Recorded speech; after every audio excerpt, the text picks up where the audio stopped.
I would like to begin by thanking Gardaí Keith Cribbin, Lucy Byrne, Adam Heffernan, Jordan Walsh, and Gareth McArdle for coming to Glen's aid after the accident, and for the humanity they showed me in my most desperate hour.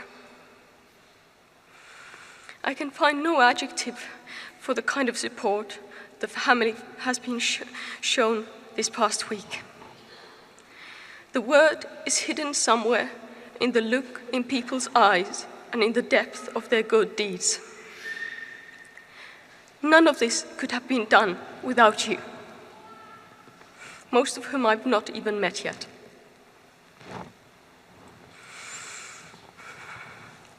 I owe my deepest gratitude to all our good friends who have spared no effort to guide me through this time.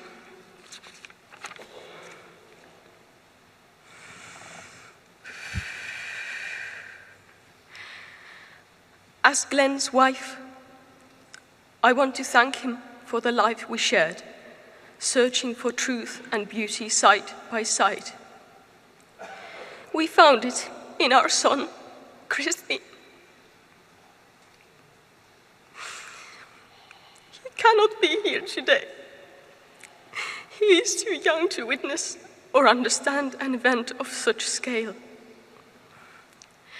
The bright spirit he inherited from his father is with us. I end with an early poem I penned for Glen in return for the songs he wrote for me.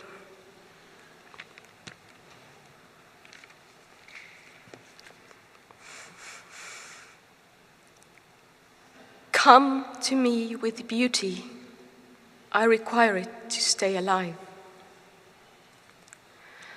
I'm not talking of precious gifts, nor do I want a dolled up, dutiful and well-assessed array of tender words. Hurl the clash of what you've pocketed from this day at my feet, and then be brave enough to look me in the eye. Push the boundary of two minds till it stretches, till there are two bodies in one embrace, and a moment of understanding or acceptance or blind faith, and a sense of the infinite jump and jive. That to me is beauty, and I require it to stay alive.